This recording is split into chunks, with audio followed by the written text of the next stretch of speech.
Right, sticking with City, our chief reporter, Kaveh Solhekol, is here. Kaveh, tomorrow, the first Premier League shareholders meeting of the season. Is it going to be 19 against 1?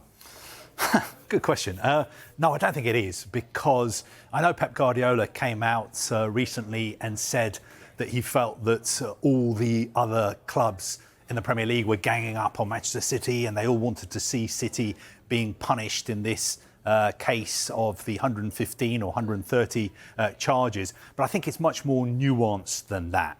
You know, Manchester City do have their allies in the Premier League when it comes to big votes. There are other clubs who vote alongside Manchester City when it comes to the big issues. So I know it would make a good headline to say it's Manchester City against the rest of the world. They've got their backs up against the wall.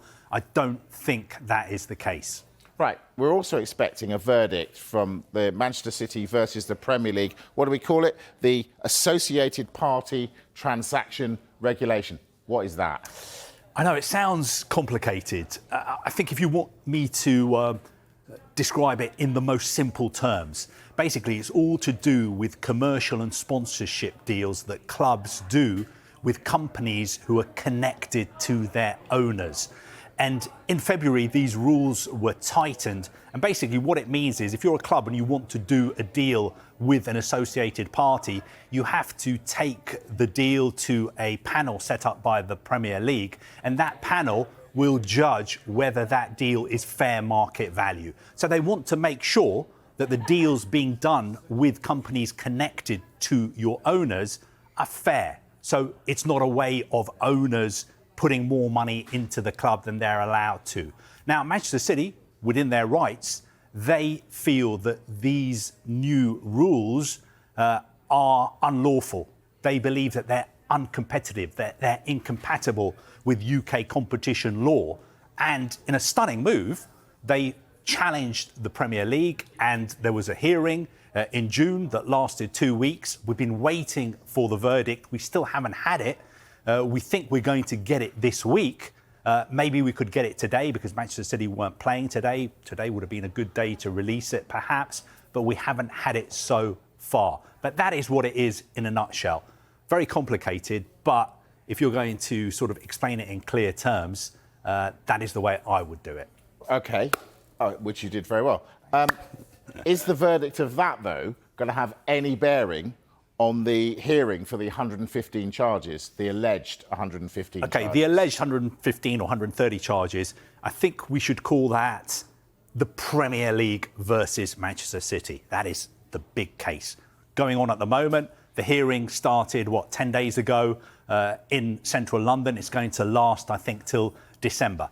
Now, this associated party transactions case, we should call that Manchester City versus the Premier League. They are two totally separate cases. But I think if Manchester City were to win, then it would be very, very significant. Because if they were to win their case, they would basically be proving that one of the Premier League's financial rules is unlawful.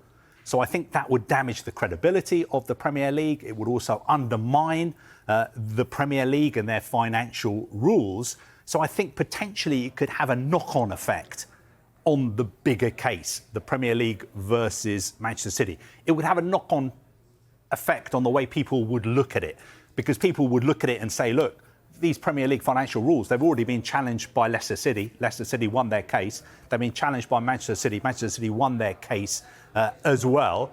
So I think it would have an effect, but they are two totally separate cases. OK, we await the verdict there. So at this meeting, we know they're going to talk about refereeing. They've got to talk about refereeing. But I understand Howard Webb isn't going to be there. Should he be there?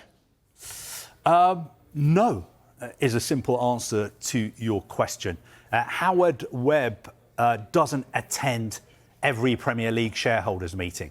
I think I was at one in June where he attended to give a presentation to the Premier League clubs, owners and executives. I think the position is when he's invited to attend, he accepts that invitation and he goes to the meetings and he answers any questions that people may have. He's not invited to the meeting tomorrow. Now, as always, referees, VAR, PGMOL are in the spotlight. Everyone is talking about them. So I'm sure there'll be a discussion tomorrow about referees. I think it will be led by the Premier League's head of football, Tony Scholes. But Howard Webb will not be there. They'll be talking about incidents like this, for instance.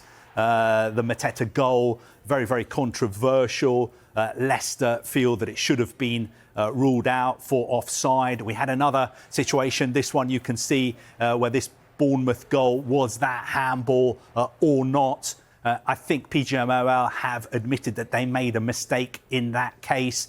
And we also had the really famous incident with Declan Rice, who was controversially sent off for kicking the ball away. I mean, did he really kick the ball away?